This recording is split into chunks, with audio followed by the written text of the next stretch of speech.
Ladies and gentlemen, boys and girls, children of all ages, we are back, and it is Sound episode number 106.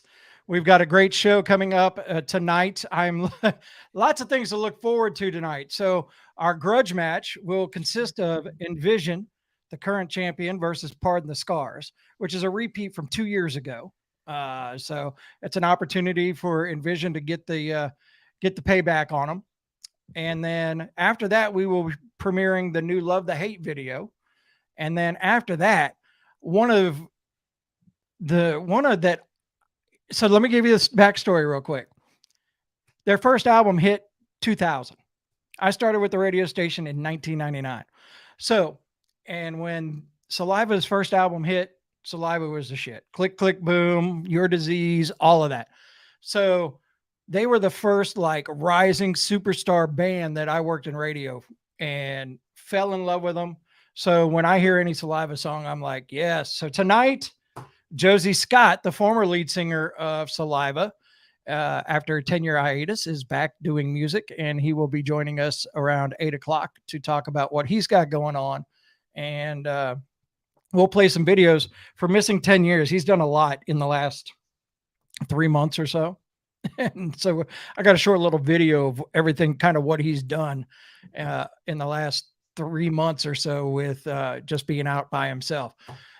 Anyways, Jared, how are you? Hey, Kevin. I was like, are we doing the intro? What are we doing? We skipped I that want to whole congratulate Brown Water Banter, which is Uh-huh. Jared's other podcast.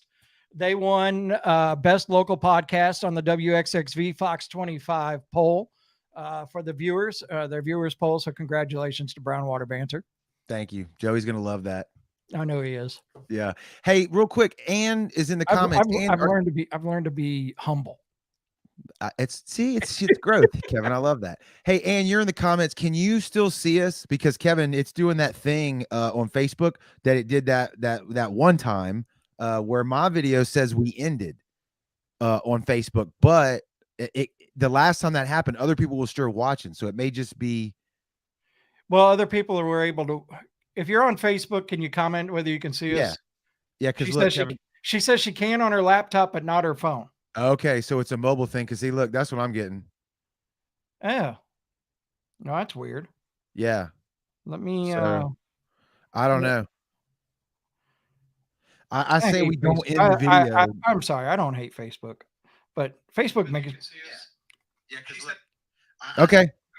It's and that's how it was last time. Remember, you said people were saying it was out, and on my phone it was still.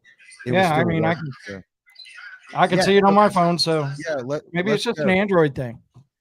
Maybe so. Anyways, all right, let's get this show started right. Everybody, hang on.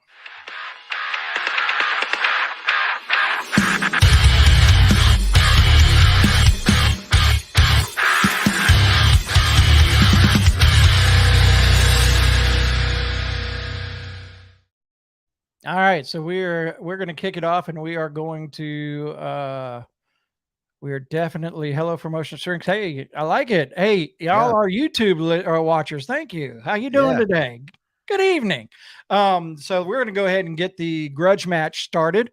Of course, the returning champion is Envision with FYE, and then you're going to have Pardon the Scars as the challenger with Purge. And we are going to get it started now. So we got a lot to do in a short time amount to do it, ladies and gentlemen. So there ain't going to be a lot of talking. Let's go.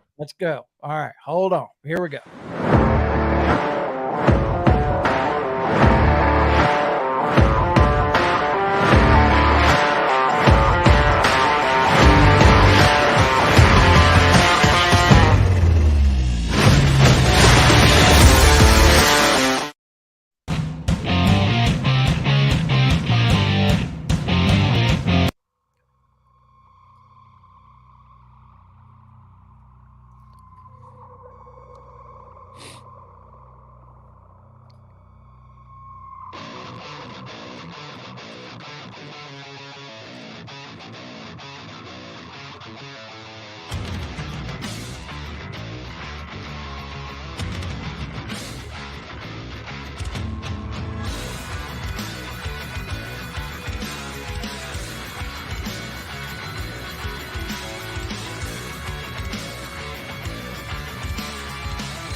baggage that's been dragging me down for so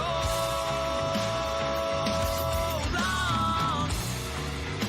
They're circling and screaming my name now, louder than ever. Crawling inside and there's no place to hide from these demons of mine. And they won't let me go. They won't let me go.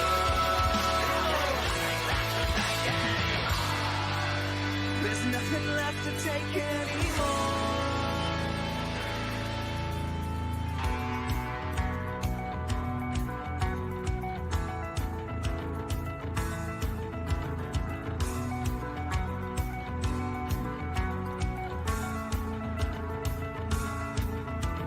Grant me serenity, give me the strength to compromise, shelter myself from my own lies, fight this war inside myself and purge these demons away forever.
All right, that is Pardon the Scars with Purge, and that is video number 1 on the grudge match tonight. And I don't have my phone turned down enough. So what do you think, Jared? What do you think? You're talking and you're muted. Hold on. Don't unmute yourself. I got you. No, don't. Unmute yourself. Yeah, because I'm the one who muted because we were both still going, no. And then I forgot. I heard your sniffle and I went back to mute and you had already done it. Yeah, well, I was eating ice too, and that's what made me look down. I was like, they're gonna hear me crunching on this ice. No, it's a great video. I don't know who directed the video, but it looks really good. I dig the song. The energy's there for sure. I didn't get to talk to them last episode because my phone battery was dying when I was on the poolside over there. Yes. And I heard what you said about the wife cracking the whip when I was editing the video later. So I heard what you said. That wasn't the case. She was actually drinking at the other pool. I had to stay next to the hotel so I get the Wi-Fi. Anyway, great video. Great video. It's going to be a good matchup. So let's see what the boys in Envision, man, they've been doing a lot of cool stuff. So they're going to be hard to topple. Well, here it is. Here's FYE. It's video number 2. Be looking for that poll if you're on Facebook, if you're on YouTube, Twitter, or Twitch.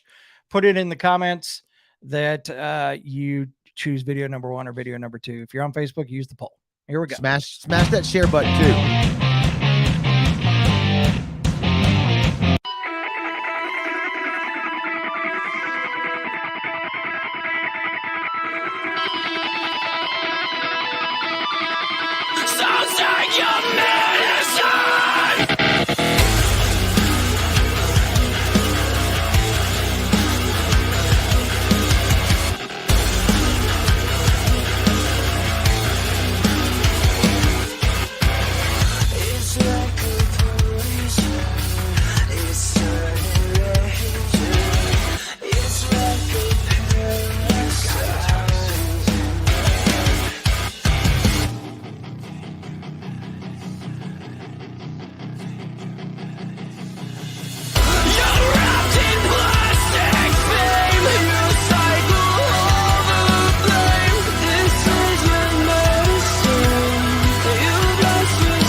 Well, my worst nightmare has happened.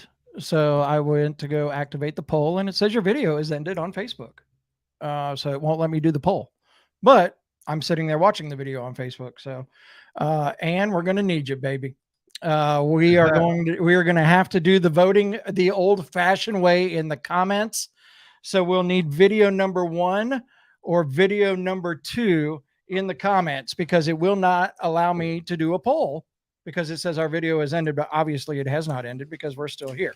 Yeah. So throw your comments out there. Video number 1 for Pardon the Scars. Video number 2 for the one and only Envision. So I will try to keep track as best as I can. And, and what we'll do too is, if they already voted on the poll, vote again. Put it. No, in they the couldn't get to the poll. Oh, it never popped It up. never at let all? me activate Okay. it. It said the video is over, even though the video is on and obviously still going. So Yeah, that's a weird mobile desktop difference thing. I don't know So what that's about. Ann is going to keep track for us, and she will let us know the winner. So, And you know what we'll do? Go You know ahead. what we should do this time too is, what, Kevin, once we're done with the show and we say voting ends now, we should drop a comment from the sound that Right. says ends, and that way we can go back and tally them up after the fact if anybody wants to double check our math. Yes, Because you can still we can do comment that. on these videos, after that we end the live, right? That'll give us a end point. Yep. So video. Okay. So we can go back and take a look at Twitch. They'll comment in here. If I see any Twitch comments come through, I can put them in, and Ann can handle Facebook and YouTube. And if Twitch comes through, I can see it here. So we'll handle it. And Twitter as well. Yeah, and we'll handle it. We'll handle it from that point on. Sorry, guys. Facebook got us again. So Yeah, I'm not sure what happened, but anyways, we have a lot going on tonight. One thing that I do want to talk about real quick before we get into any further, because I'm going to talk about it now, and you probably won't hear again until March. But Dirty 30 Fest is coming back, and it'll be July 22nd, 2023 at the Juke Joint. And believe it or not, bands are already done. Yeah. And it's a lineup you're going to want to hear about. Trust me. So, and we'll announce that lineup in March, because we are going to have everything. I mean, when we announce it, everything's going to be done. It's going to be, we're going to throw it out there, and then Jared and I are going to sit back and relax the way it should be. So we've got that going on. We've got Josey Scott coming up in just a little bit, but right now we are going to be joined by the wonderful guys, Love the Hate. And I can see J-Rod, you guys are like sideways. You're going to have to turn your phone before you come on. So however it needs to, whatever. Still sideways. Okay, hold it right there. Wherever you're at, wherever way it is right there is normal. There we go. All right, so let's bring the guys in, and I will get rid of the overlay for a short period, because that way we can see everybody. Can everybody hear us?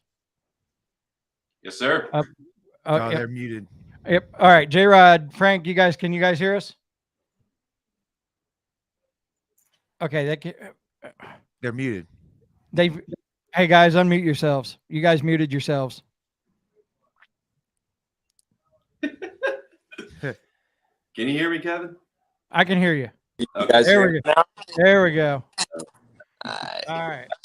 Bunch of idiots. So, Love the Hate is with us, and we are about to premiere their brand new video, which I absolutely love the lyrics to, especially in the hook, because we've all been there at some point where you just got to throw it away. So tell us a little bit about the song. Me, Marshall? You want to tell him? Well, Frank wrote the lyrics for this, so I think this is his. Yeah, it's your time to shine. Frank, they let you write lyrics? That's great. Well, I write a lot of lyrics, and sometimes they don't get picked. Okay. But I have some that are outlandish that would probably fuck some people. They're a little too Weird Al Yankovic for this band. Okay. But basically, I wrote it for personal experience. You get to a point in a relationship where you're like, fuck this, it ain't working. You gotta throw the whole thing away. And that's basically how I came up with the hook for this song. Jared, have you heard it yet? I'm not sure. I don't remember. So anyway, they sent us the video early, and then of course when I heard it and when I saw the video. No. First of all, I wouldn't mess with Billy regardless. Yeah. The boy is too big to mess with anything that belongs to him, period. So tell us about the video. Now, me knowing you guys, I watched the video, so I know it was part of it was done in y'all's recording or rehearsal place and things like that. So tell us a little bit about the video. Actually, the whole thing was done here at the house that the recording and practice space is. The house is the house that Gavin actually lives in. It's actually mine and his house. So we shot a lot of it here. That was the joy of having a house right here. Nobody's really staying in it but him, because now that I'm engaged, I stay with my lady. So we had access to that. You know, if you pay attention, you'll see the van that the band uses to travel in. It makes a guest appearance in there too. And then we had the practice space, just always ideal. There's plenty of space in there to do whatever we could probably fit 50 to 100 people in there, and it'd be tight, but we could put on a pretty cool little show in there if we did. Which you'll see in the video. There was actually a good decent amount of people that showed up for this.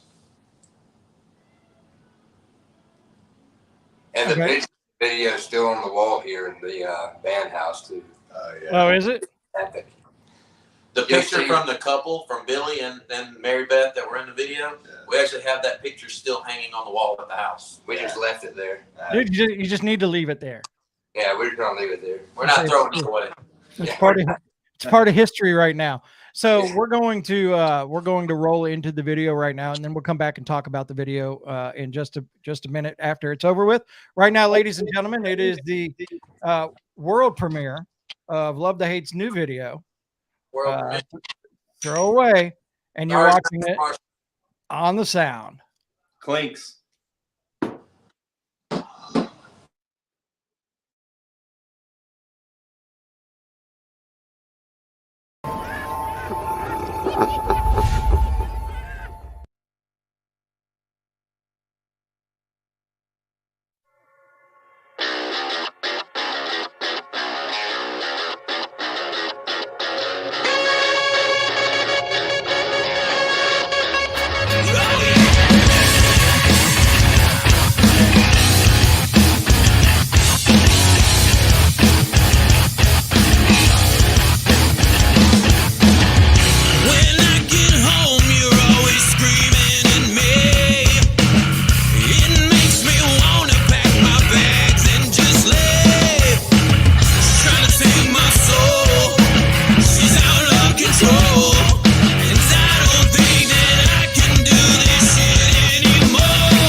Nothing right, but yeah.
Nice.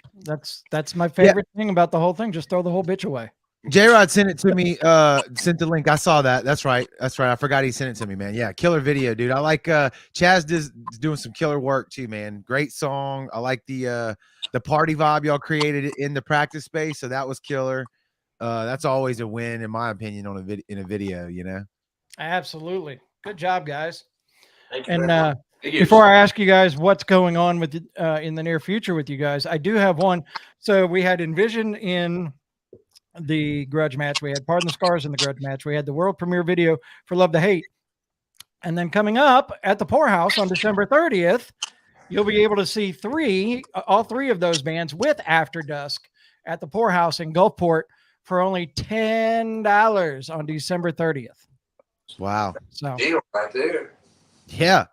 that's a great deal. It's a steal, Oh, yeah. not a deal. 3 bands, $10. You can't beat that. Four bands. Or 4 bands, $10. We each get $2.50. That's what I'm talking about. Yeah, you ain't lying about that. I've been on the receiving end of those shows many times. Yeah. So tell us what's going on in the near future for Love to Hate. I want to say this because this is cool. So December 1st, we actually have a pretty decent sized show coming up. We're going to be opening for Giovanni and the Hired Guns at the Soul Kitchen here in Mobile. Seriously, check them out on YouTube. They've got a lot of great videos out there, and honestly, their sound is amazing. I can't wait to play with them. Kevin, they played CPR Fest this year, didn't they? Yeah, they did. That they did. So we got that show coming up, and then we got a cool one that we're excited about. January 20th, we're at Club LA with Red Jumpsuit Apparatus. I saw that. Congrats, guys. That's awesome. Yeah. Stoked about that. We got some more big announcements hopefully coming up if things work out. And, I love that venue so much. Club LA is a beautiful venue. I love it. So So that's pretty much what we have. We're also back in the studio. Marshall's doing his thing, helping us get this next song finished. We'll be recording this week. A couple of the new songs, the bass tracks, guitar tracks.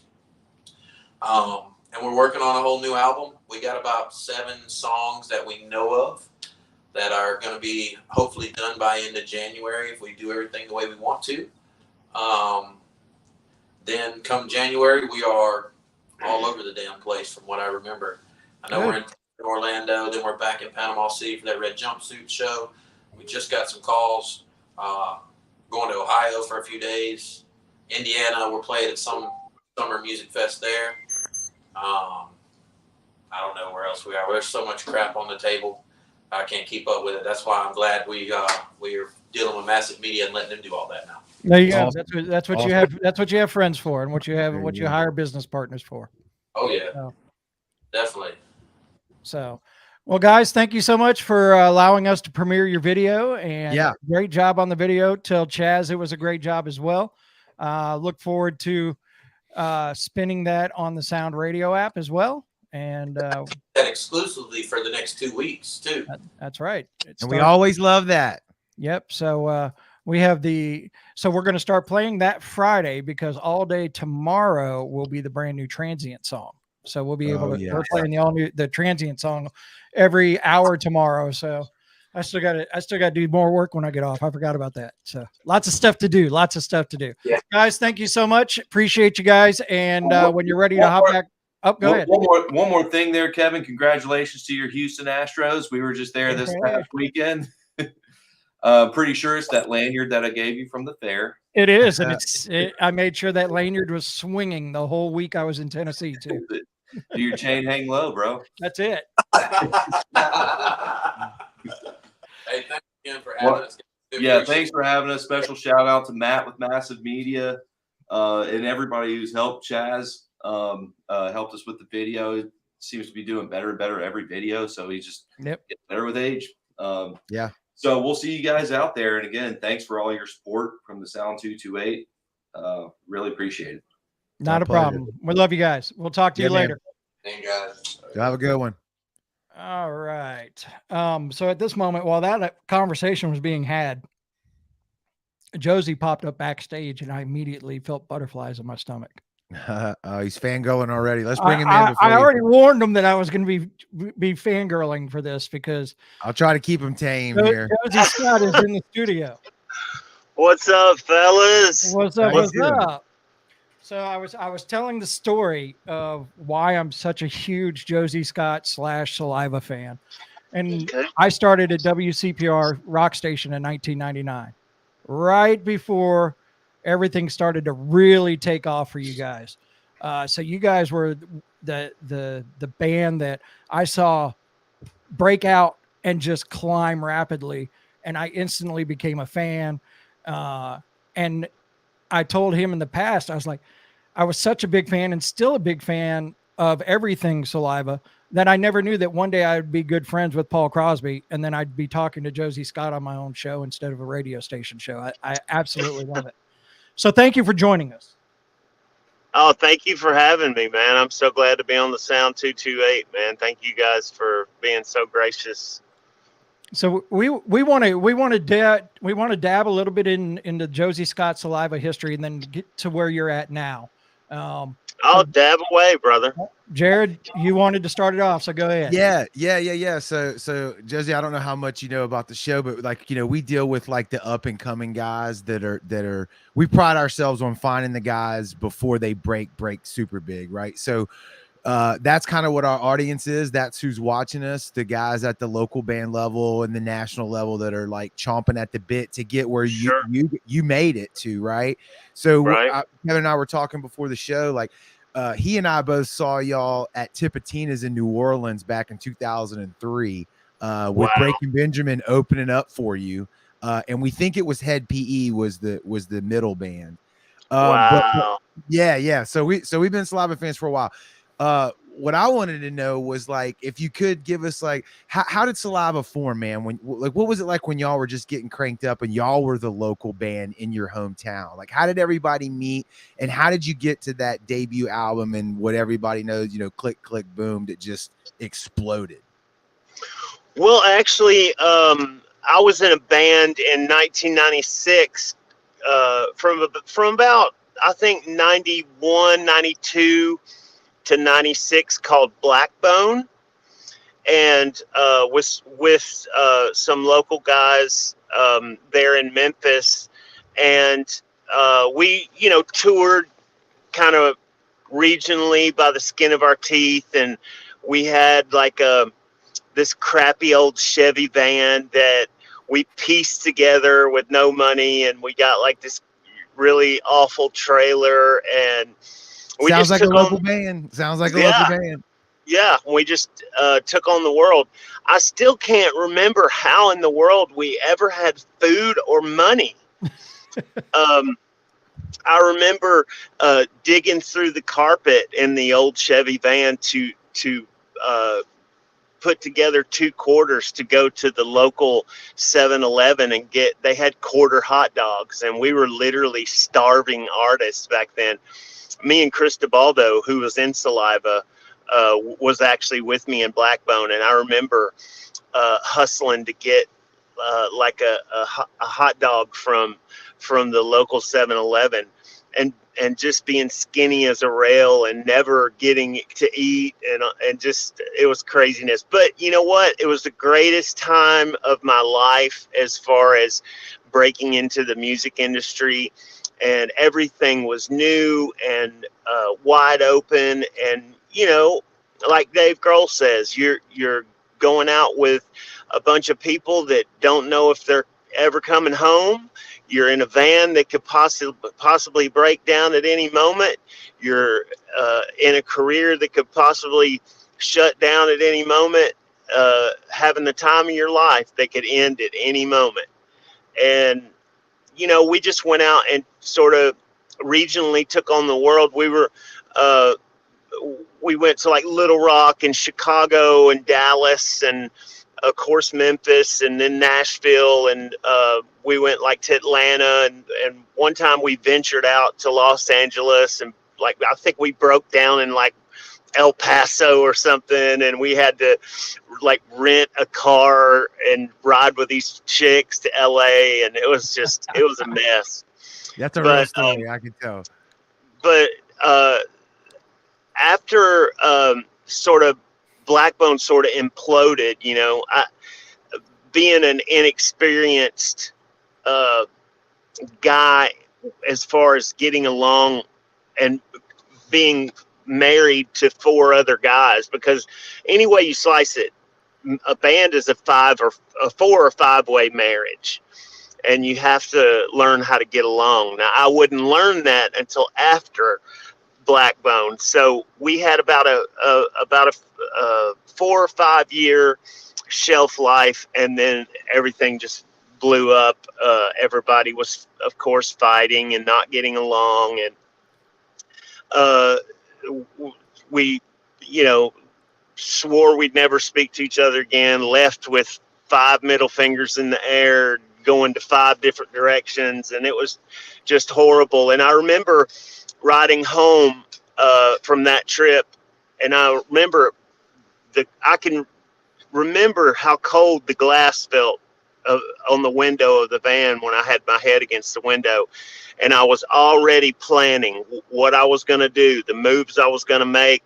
I had the band name picked out already.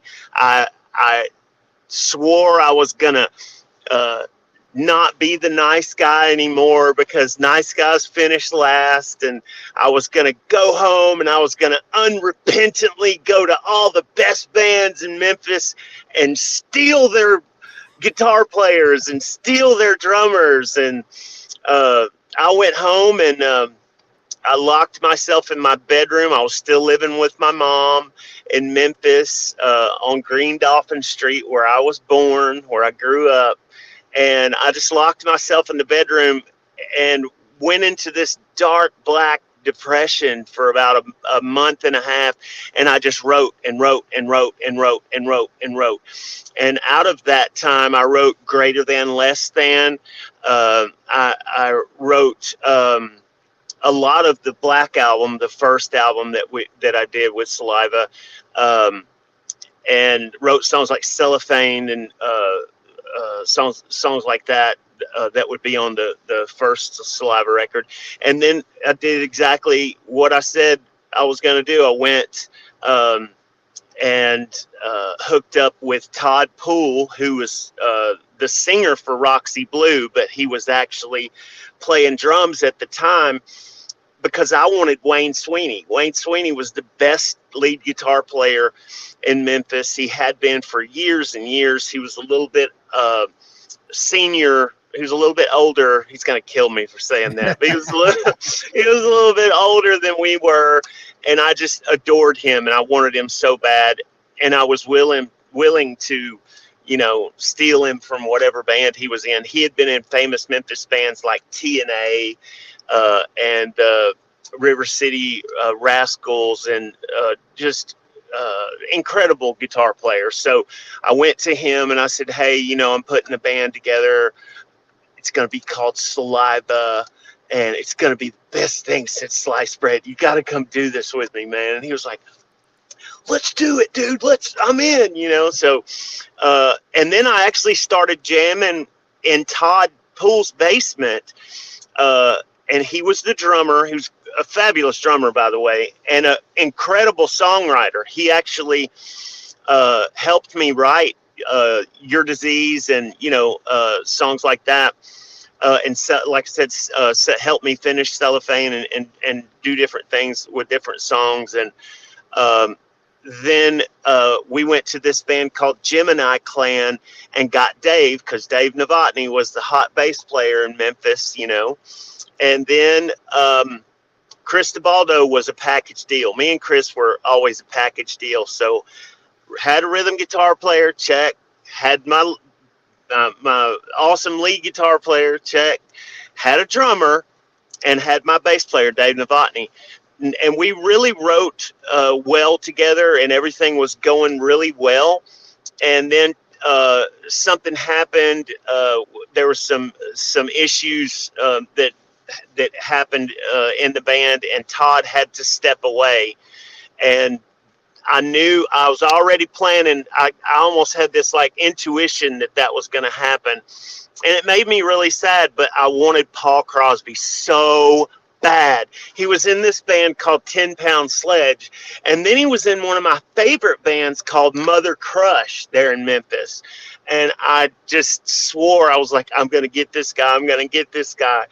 And I went to his house, and him and his wife at the time, named Lindsay, they had a fight, and she had sworn that he was done with the music industry, that he was going to go do, I think he was doing Heat and Air at the time, and it was making killer cash. Actually, he was the only one of us that actually had a job that made good money.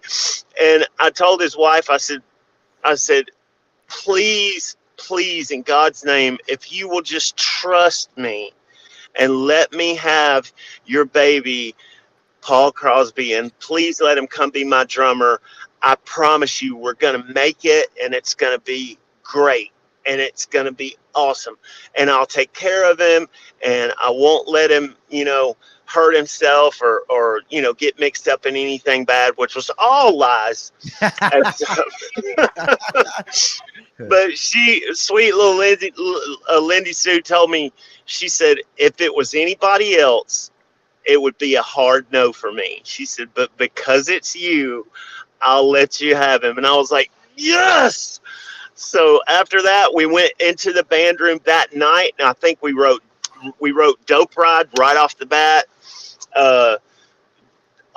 Just an amazing chemistry with those four guys and myself right away. Like just almost, I don't want to get too spiritual or theatrical on you, but it was just cosmic. It was a cosmic power that was in the room with the five of us at the time that we played together, and it just couldn't have been more magical. And we wrote song after song. It seemed like we just wrote songs with ease. Ideas would come, we would work them out. Next thing you know, they had lyrics, and we were off to the races. And so that's kind of how we got started. I love it. You hit all the high points. You hit the struggling in the van. Everybody's got a wife or a girlfriend story that they had to deal with through whether it was their own or their bass player drummer's wife. Like that's an up and coming story, man. I dig it. I dig it. I'm sorry I took the long way around there, but that's okay, man. It's an internet show. We don't even have to pay by the minute or anything like that. We can talk all we want. I want to get all the good stuff in there. That's the whole reason when we have a guest like you, we try not to schedule anything else so we can do a deep dive with you and kind of find out all the details. Because with up and coming bands, there's stuff that you're going to tell and say that happens to every band that they haven't even gotten there yet. They don't have a clue that that's going to happen, because it's going to happen one way or the other. It's going to happen. And, so we love to when we have artists like you on to deep dive a little bit, to give a little backstory of the history and the things that you've gone through personally with bands. So it's always fun to do that. So if you get long-winded, we don't care. Let's go. We're here to listen. I love to hear stories. I love to hear.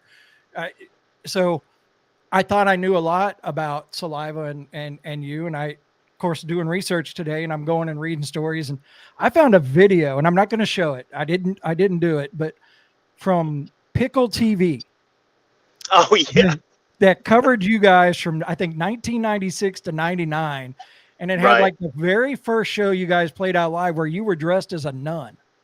Yeah.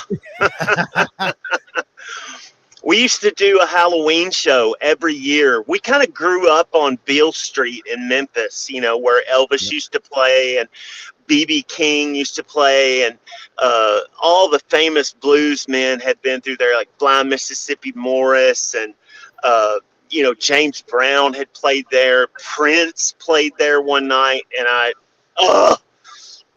thank God I sweet talked my way through the door and got to this little private party that he played.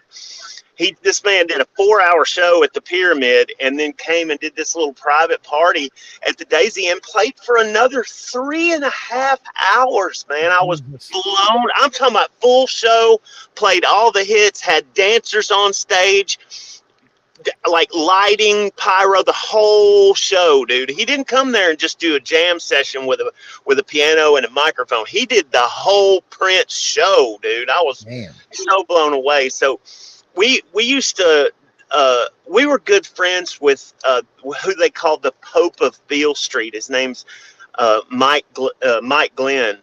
And his son Mikey Jr. is still book shows for me in Memphis, and just amazing family. And they're like he's like a father to me.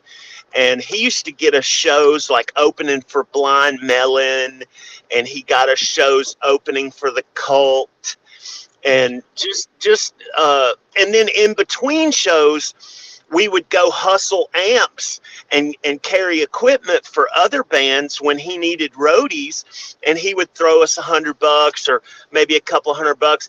And then I was a hustler. I would like lug equipment in, and then I would turn around and bar back for him that night and make another couple of $100, and got to load in for bands like Tool when they were first playing there, Alice in Chains.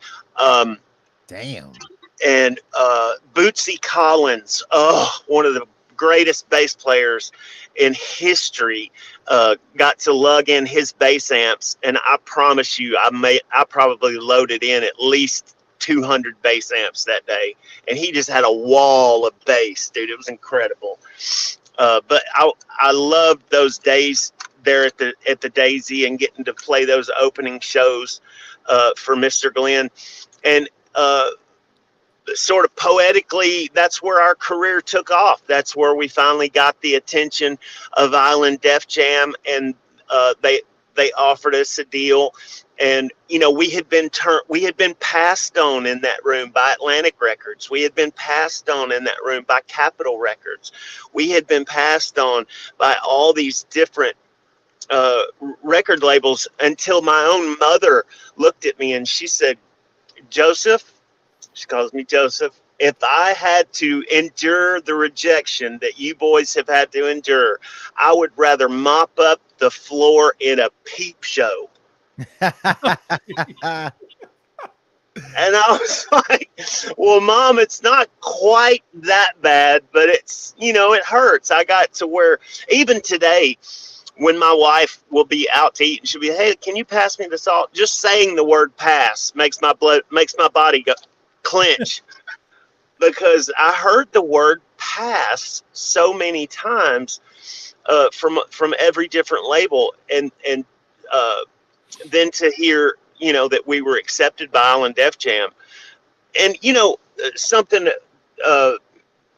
somebody never told me was when these guys, and I know that's a different industry we work in now, and record deals are offered differently and gotten differently. They're usually gotten through social media now instead of playing out so much. But back in the day, you know, they used to say, "Well, we'll fly you to LA and put you guys in a hotel, and we'll take you out to dinner, and then we'll go over to a studio and we'll set you guys up, and you can play for us and do a showcase."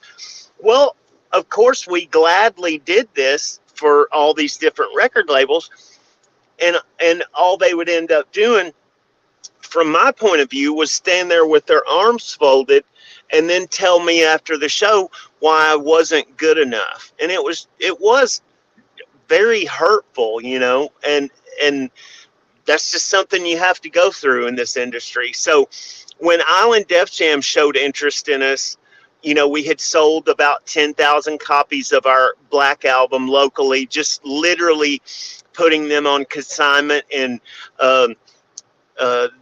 the old dinosaur record stores and selling them out of the trunk of our car on Beale Street. We had sold about 10,000 records, and we had these wonderful DJs there in Memphis that played us on like locals only nights and stuff like that.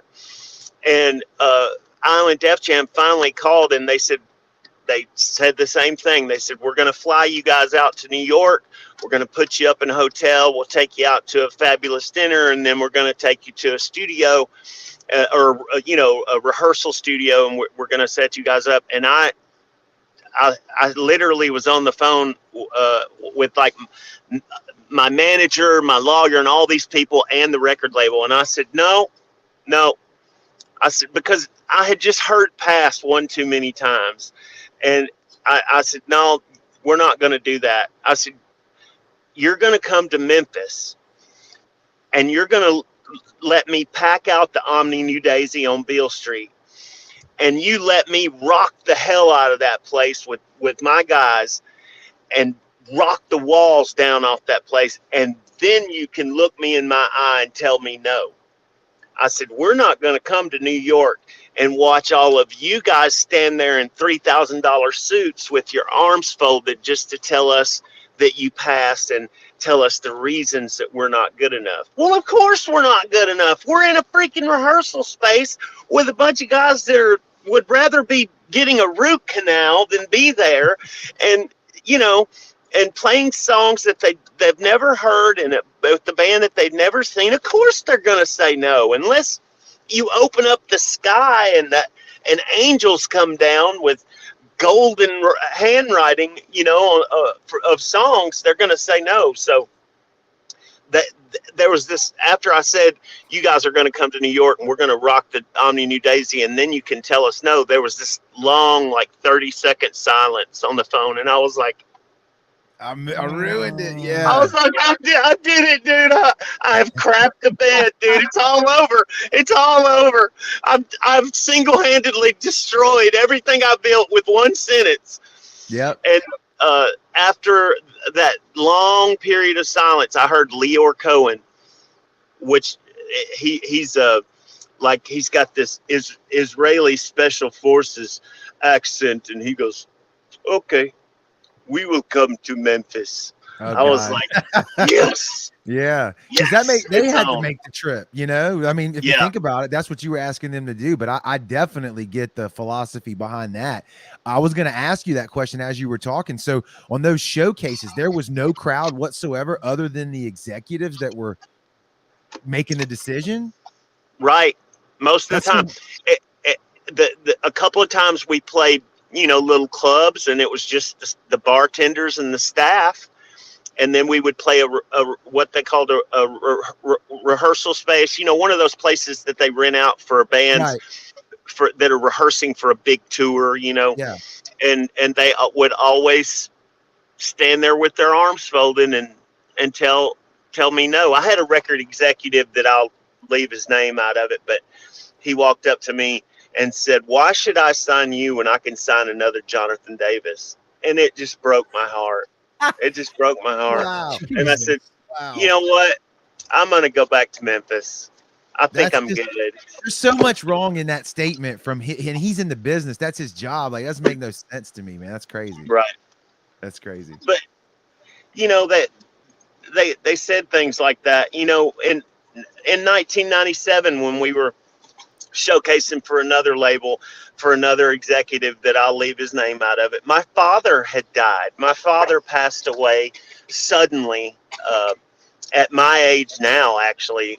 He was 50 years old, and he had a massive heart attack and passed away on October 7th of 1997. And I was just devastated. And like any, you know, son would be, but I was a daddy's boy. So I was just absolutely devastated. He was my brother. He was my father. He was my best friend. He was my bus driver. He was just so close. Like, we couldn't have been closer. And he suddenly dies. And the record executive that we were showcasing for, my dad died on a Tuesday, and the showcase was that Friday night at the Omni New Daisy.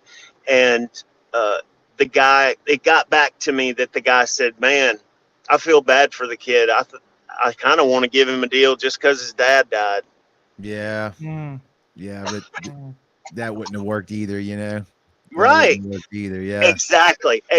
You know, these are you at the time you see these. I'm glad you brought that up, because at the time you see these things as heartbreaking bumps in the road that almost destroy you. But if you look back at how they happened, they're blessings in disguise, man. They're not where your destiny wanted you. That they're not where you were meant to be. And these things, I believe, for me personally, these things happen for a reason, because you're not yet where destiny wants you to be. You know, Yeah. I love that old saying that you're not falling apart, you're actually falling into place.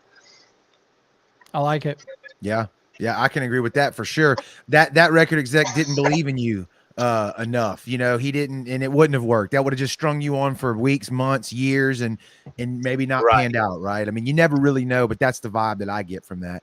Absolutely. Are you still okay on time? Because we're good. I know you got some guests that just joined you in the car. We don't want to hold you up if you got to go, but we're good. No, I mean, are you guys good? Yeah. Okay. I'm actually at church. We're leaving church, and I've got my little girls in the car, and my wife's in the car, and my son's around here somewhere. I can't find him, but he's on his way to the car. Well, We love that. while you're in there and you're sitting next to your wife, tell her thank you, because Yes. she is the whole reason that we were able to get you on the show. Yeah. Isn't she the greatest? She Yeah. is just like Superwoman, man. She is the most amazing wife. I don't see how in the world that she can be the amazing wife she is, and the amazing mother she is to our two daughters and our 16-year-old son. I just can't, and helps me with my career, and she works a full-time job at a high school dealing with kids. It's amazing. Wow. She's But unbelievable. behind every great man there's always a great woman. So Amen, brother. you know, she's You just best proving believe that. that. She's proving that right. I will tell you this. We're going to take a short little break. I put a little video together. So you've been out of music. Well, I don't want to say you were out of music, but you were out of the rock side of music and stuff like that for about 10 years. Mhm. And you've come back in the last, 4 months, 3 months, 4 months, Yep. About And- 6 months. Yep. 6 months. You've done a lot already. So I put a little video together, and we're just going to watch it. It's about 4 minutes long of just some of the things you've done since you've come back. And so All we're going to right. play that real quick, and then we'll come back and finish up everything with you and talk about what's the future for Josey. So Yeah. hold on. All Here right. we go. A voice that don't be so blind was telling me all these things that you would probably hide. Am I your one and only desire? Am I the reason you breathe, or am I the reason you cry? Always, always, always, always, always, always. I just can't live without.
sit beside me, my only son.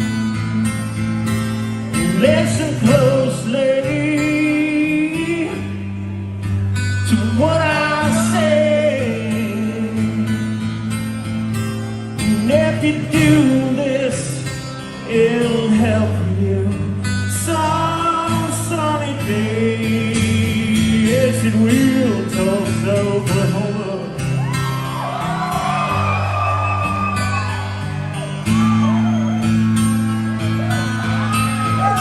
Just take your time.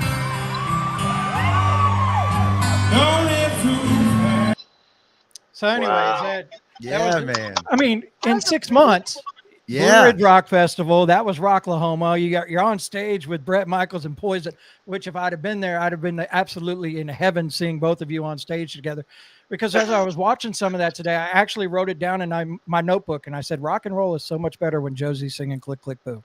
Oh man, you are so kind. You just made my year. Thank you so much. That's But- so Yeah. sweet. To see that even on the Blue Ridge stuff. So they called it a Saliva reunion, but it was just you and Wayne, the original members of Saliva.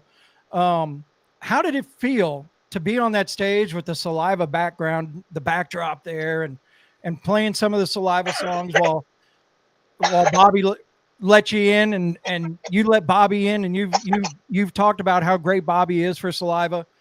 What's that atmosphere? I know at one point in 2019 there was a talk of maybe there was going to be a reunion with you guys, and then of course COVID and the pandemic and things kind of went different directions. Is there a possibility that you may see some of the original members all together again on stage? Well, I mean, I can't speak for those guys. I know that the pandemic, especially for our family, was just absolutely devastating. You know, it was just a bad year. You know, Kobe Bryant was killed in a helicopter crash, which really I knew that was a bad omen. I knew something bad was coming in 2020. I just didn't know what, but I had this gut feeling. And then the pandemic hit, you know, and everything kind of blew up in our face as far as you know, getting the reunion back together. And then I lost my son, you know, in 12 short days. My son Cody, he was 29 years old. He was my first child. Had my child with my high school sweetheart back in 1991. He was born, and you know, he'd been on the road with me.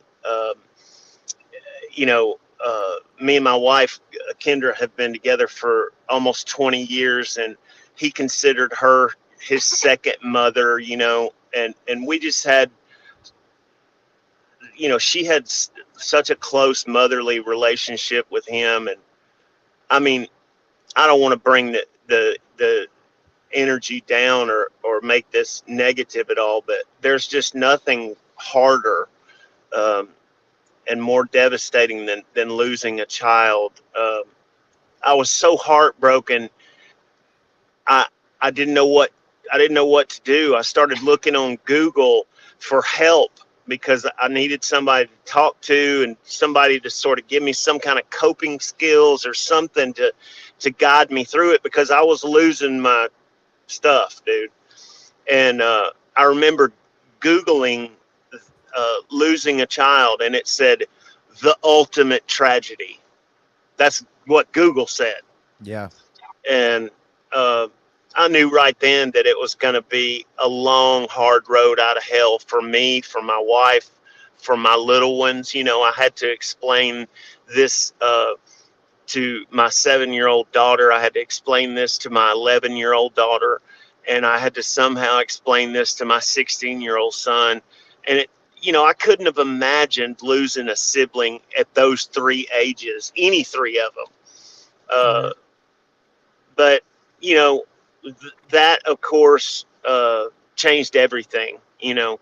And I thought for for a while there after Cody passed, I just thought, I think this may be a sign that maybe I just need to be done. Maybe I need to go back to my counseling career and counsel people that are dealing with mental health issues. Mental health is a big priority of mine for people, and helping people with drugs and alcohol, and getting into treatment, helping people that don't necessarily have the ways and the means to get into treatment, like veterans and homeless people. I was enjoying that career anyway, and I thought, should I just go back to doing that and being a counselor? And I had a dream. For a long time, I would pray that God would let me dream of Cody, or just give me some kind of sign or something, and nothing was happening, man. It was just like I was lost in this black abyss. And I had a dream one night that I was laying on the canvas of a boxing ring, and I woke up strangling on what I thought was, I couldn't tell if it was spit or blood or something was in my mouth, but I had a boxing glove on, and I was rubbing my mouth like that, and I was seeing blood come out of my mouth and my nose, and I was on the mat. And I remember thinking to myself, somebody, like that movie Friday, somebody has knocked me the F out, you know what I mean? And I was like, who hit me? What hit me? What happened? And I felt someone tug at the back of my shirt like that and pull me up. And they got down in my ear, and the voice said, Dad, you got to get up. You got to get up, Dad. Come on, Pops. And when he said Pops, I knew it was my son. And he said, you got to get up, Pops. You got to get up and fight. You got to get up and fight. And I could smell him. I could feel his breath in my ear. And I almost was turned around to where I could see his face, and pow, I woke up, man. But I knew that was a sign enough for me that Cody was trying to tell me from the other side. He was telling me, Daddy, you need to get up. You got to get up and keep fighting. You got to get up and pick up your sword and keep fighting. You can't just give up and die. Because I was on the mat, man. I was knocked out, bro. And my child somehow encouraged me to get up off the mat. Other friends, I couldn't have done it without my wife and my family. My friend Tony West, who is a singer out in Los Angeles, who's dealt with all kinds of loss and is a counselor in his own right. He was right by my side through this. Other people that I would have never expected to be there for me. Bobby Amaru's father was very key in talking to me, and father to father telling me it's going to be okay. You've got to get back in there. You got to do this. You got to do it for yourself, and you got to do it for your family, and was very encouraging to me. Also, my stepson Dylan and my stepdaughter Brittany, their father Brian, was also with me the night I got the news, and was so there for me, man, and just comforted me and said beautiful things.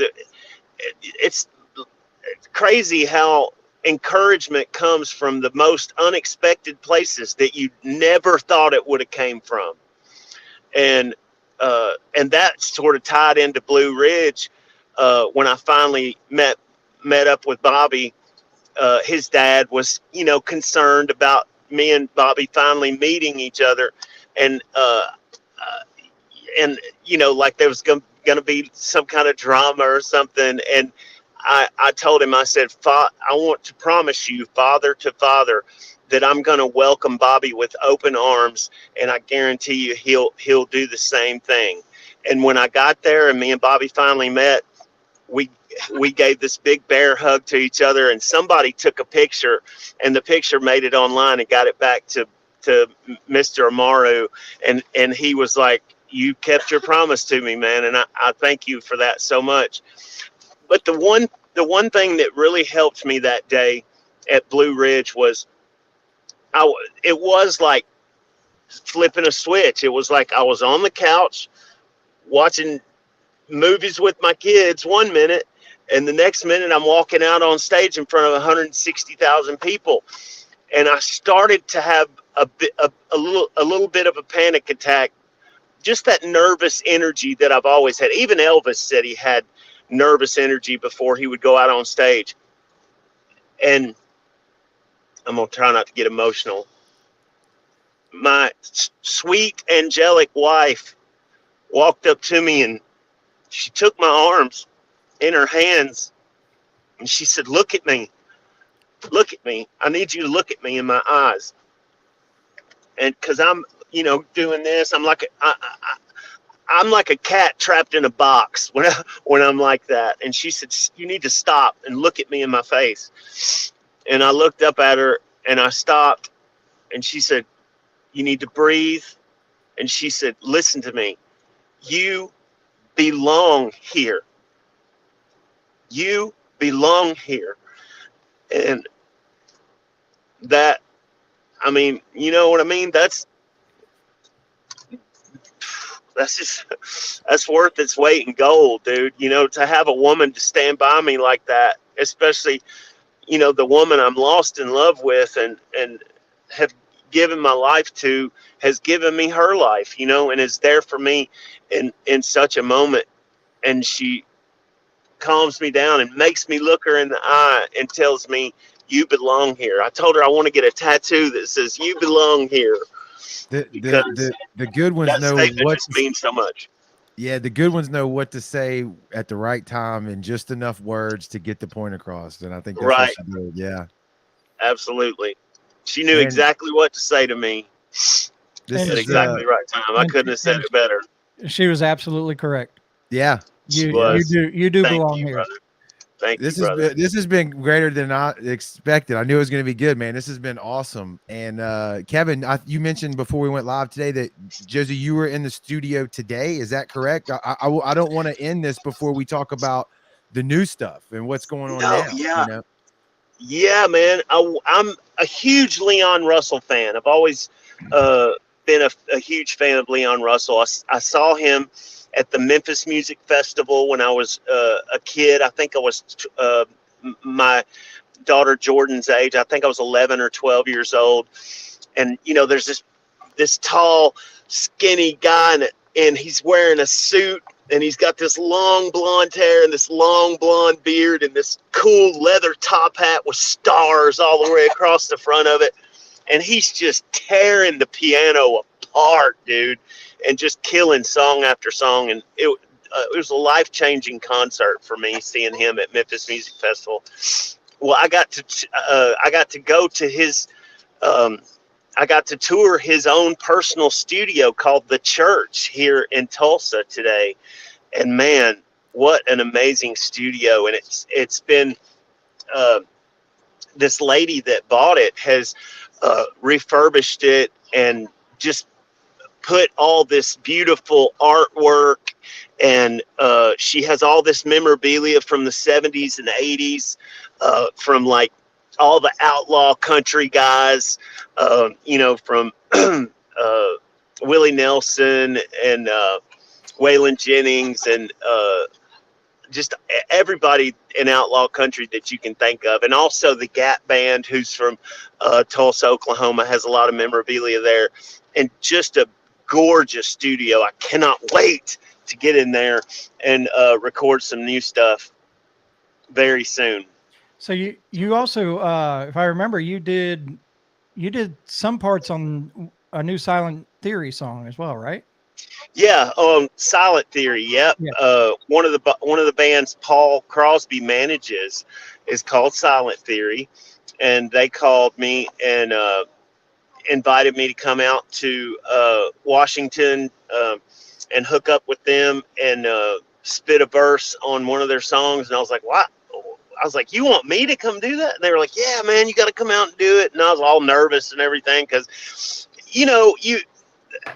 I think coming off the couch, it's like my dad would say, coming off the couch and going back to playing quarterback is a little more daunting than you think it is, Right. But I just had to channel, that God-given thing that I believe, my creator put in me to use. I had to channel that thing, and I wrote a verse for the song, and I got in the studio, and I was so nervous I couldn't sleep on the plane. I couldn't sleep when I got there, and then I finally got into the studio, and my voice was about to go out, but got in front of the mic, spit the verse perfectly, like twice, did 2 layers of it. It sounded awesome, man. The singer and the drummer were there, and they were like, yeah, man, this is dope. They were like, okay, we're going to go across town and shoot the video. And I was like, now? And they were like, yeah, we're going to shoot the video today. I was like, we're going to record the song today and shoot the video today? They were like, yeah, we're going to do that. And I was like, wow, man. I guess Whole new world, ain't it? Yeah.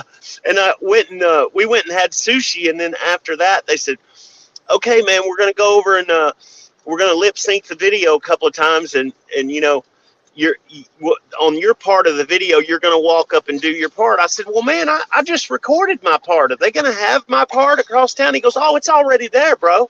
I was like, what? I was like, this is crazy. All this newfangled technology you boys have got. Yeah. So we had somebody in the comments, and I know you were a couple weeks ago you had gotten ill. I think there was a Hattiesburg show that you were supposed to do that didn't happen. Somebody was asking if there was going to be a rebooking of that Hattiesburg show. Yes, absolutely. I'm going to make up those dates. I hardly ever miss a show, and it just broke my heart to have to reschedule those dates. But I'm going to reschedule those dates for 23, and absolutely I'm going to come back and make every one of those shows up. Yeah, man, COVID, dude. For me and my daughter Jordan, it's the 5th time we've had it. 5th time, and it just knocks the wind out of your sails, and puts you down for quite a while. And it's obviously a really sensitive subject in our household. We don't even like to say the word COVID, right. But it's part of reality and part of what we have to deal with. And I just hate that happened. But yes, absolutely, I'm going to make those shows up. So, before we let you go, there's one thing that I wanted to say. So the last time I saw you play live, I believe it was 2010 or 2011. I worked for a company called Atlas Fights. It was an MMA fight at the Hard Rock Casino in Biloxi. When the fights were over with, you guys played right after the fights. The cage was still set up in the middle. I remember that show. Yeah. And that was the last time that I saw you play live. And I want to tell you something right now. You look great. You sound great. And it's very, very exciting to have you back in the music industry. Man, thank you so very much, dude. I think God sends you the right people at the right time to tell you the things that you need to know at that point in your life. And you guys have really helped me today. I appreciate the love, and I appreciate you having me on your show. And I'm just so grateful and thankful for you guys, man. And you are welcome back anytime. Make true. sure you pass the message along to Andrew Goodfriend that you need to come to Biloxi. Yeah. So okay, you got it. We can get that one taken care of. And because I am the fanboy, I will show you my favorite picture of all time from any CPR fest I ever worked. You ready? I'm ready. Nice. Oh, that's my Michael Vick jersey. I remember that jersey. That was an inside-outside CPR fest. You guys headlined outside, and then inside was Breaking Benjamin, 12 Stones, and Godsmack. Wow, man! I'd go to that show tonight. That sounds fun. A lot of people would. So yeah. So What can we expect live stuff in 23? Are you going to be hitting the road? Is that you got that already in the works? Absolutely, man. I did the tour of the studio today. I have a single that I'm tediously working on to get out to the fans called Evil Knievel. And I've got a couple of more songs, a couple of more new songs that I'm going to record, and I'm going to drop some singles back to back. I'm going to re-record a couple of songs, and I'm going to hit the road full blast, man. Well, Cool. I will say that if you don't know, we do have a reporting internet radio station that we run called The Sound. You can download the Nice. app. Okay. Right there. So The if you Sound need, 228. if you need Yeah. somebody to help you break that single out, let us know. Yeah. So, Oh, you ain't got to ask me twice, brother. I appreciate the help, man, and I will definitely be in touch. Yeah, you got our contact, so just send it over, and we'll spin it every hour like we debut songs. If you want to do it that way, or we'll just add it regardless. So we'd love to do that and help you push it, man. I'm glad. And maybe I'll go ahead. I'm sorry. No, I was just gonna say I'm glad to hear that you're gonna be back out on the road and playing live for 23, man. That's exciting for sure. Man, thank you so much. Maybe I'll get lucky and be able to record the song and shoot the video on the same day like Silent Theory did. Hey, I'm sure you know the people that can make it happen. yeah, that's the world we live in, and I heard you say singles, and Kevin and I, we talked to all the the up and coming guys, and that's the game now. It ain't like in the early 2000s. Single video. So Yeah. but Well, I think I think the culture that we live in has been shaped by hip hop culture. I think it's been shaped by pop culture. When we used to tour in Saliva, when we used to go on tour over in Europe, I never understood why they didn't have different kinds of radio stations in Europe. They didn't have a rock station and a country station and a pop station. They had a pop station. Right. That was it. And I was like, wow, that's kind of different, man, to have everything under one roof. That's almost kind of cool. And the next thing you know, here we are in America having the same thing. But you know what? I like it like that, and I'll tell you why. Because at the end of the day, this industry, in my opinion, is all about the song. It's not about Josey Scott. It's not about Saliva. It's not about anyone's name. And you have to get your ego out of the way. You have to get these things that are just there to hurt you off the table. And you have to remember, the reason we're all sitting here is because of a great song, a great moment in a great song that moved somebody to do a certain thing in their life. And my favorite thing is when fans come up and say, your music helped me through a really hard time in my life. Or I had a girl come up to me one time and she said, I used to have a husband that would beat on me, and you gave me the strength to leave him. And because of songs like Always. And, I had a lady come up to me one night and she said, I want to thank you because you gave me the strength to take the shotgun out of my mouth. I was like, Wow. yeah, that's what music can do, though. Absolutely. That's for sure. That's the power of music is it's all about that song, man. And that's where I'm moving on to is the song. I want to find the song, man. The song that's going to change everything. I love it. And everybody's waiting. Yeah. So let us know. We'll end it on that. You Oh, let yeah. us know, and we'll be in your corner, man. We'll be cheering right along. So. Oh, I'm definitely going to let you guys know, man. Thank you, Sound 228, for having me, dude. And I am so thankful and grateful for you guys. You just don't even know. We appreciate it. Thank you for all the wonderful things you said too. Absolutely. And hey, thanks, like Kevin said, to your wife and to your children who in the back who have been patiently waiting and quiet. Hey, applause to them, man. They're the real heroes tonight. So thank you very much. And like we said, anytime you want to hop on, just let us know. If you want to talk about something, let's do it. We're all ears. You got it, man. I love it. And I will definitely be back in touch with you guys. And I'd love to chat with you again sometime. Absolutely. All Let's right, do man. it. Have a great Thank night. you so much, All Josey. right, Y'all man. have a great night. Thank you. Love you guys. See ya. Thank Here, man. Later Bye. on. Man, that just Yeah. that made my day. Yeah. Made my week. Made my month.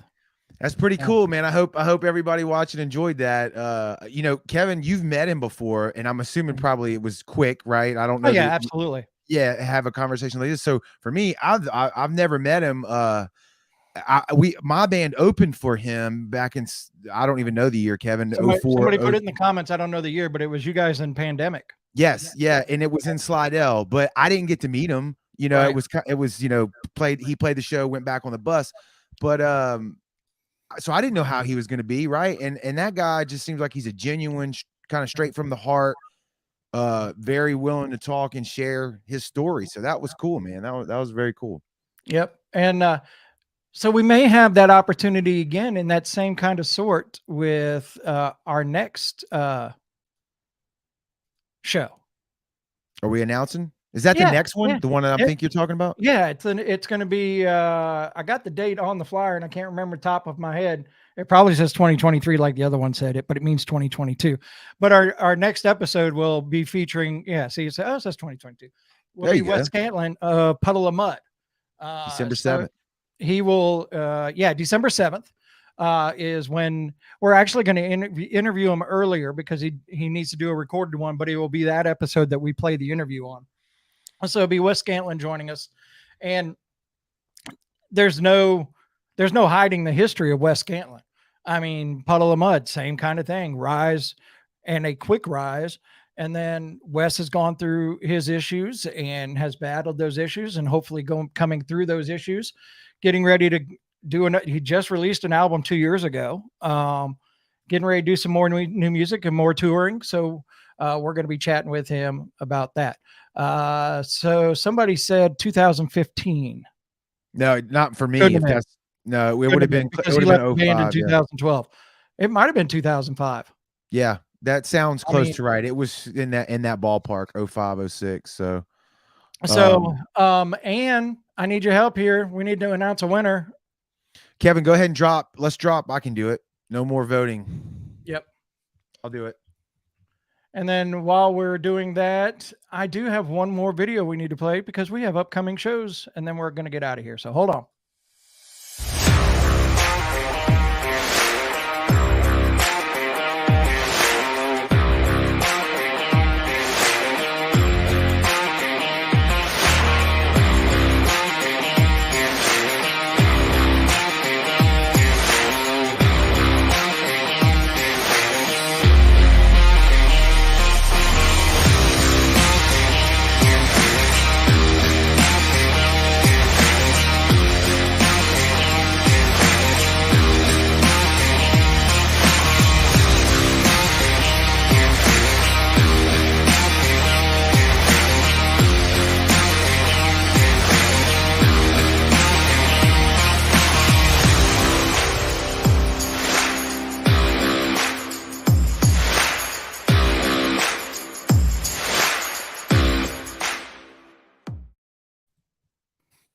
Ann said, who should I DM? The services chat, Ann. The services chat. So waiting on. Okay, here we are. Damn, she tallied that quick, dude. It's- Kudos to her. So, wow. Receiving 47 votes and winning the grudge match and new grudge match champion, Pardon the Scars. I saw a lot of their name in the comments. I will say that as we were talking, I'm scanning over there and I did see a lot. So, So a lot of Pardon the Scars is your new champion. They will be going up against Etched in Embers on the 7th of December. So the reign of the asshole continues. well, it's all about who's putting out videos, and people are putting out videos left and right. I mean, Yeah. and Etched in Embers just released their new one. So it was a perfect time. So No, I it'll get be it. It's Pardon the great. Scars versus Etched in Embers on the next episode. So okay, so Maybelline said just did the math, had to be 08 or 09 because it's when I traveled with y'all. Yeah, that sounds like I say it's somewhere in sounds that legit. ballpark. That Yeah. sounds legit. And So, thank you so much for doing that on the fly. We appreciate that. That really means a Absolutely. lot. And we have the greatest team in the business. So We I do. want to say that again too. So Even though two of them weren't in the chats tonight. they're probably at shows. If it was Lisa and Matt, they're constantly going to damn shows. Right. I'm No worries. that's jealousy you hear in my voice. All right, guys, ladies and gentlemen, thank you so much for joining us. Once again, thank you to Josey Scott. Thank you to Pardon the Scars and Vision and Love to Hate. Thank you to Jared and everybody else. We will talk to you again on December 7th with Wes Scantlin from Puddle of Mud. Unless somebody wants to pay us some money and wants to do a world premiere, we'll be back earlier. There you go. Y'all have a good one. Peace. Later.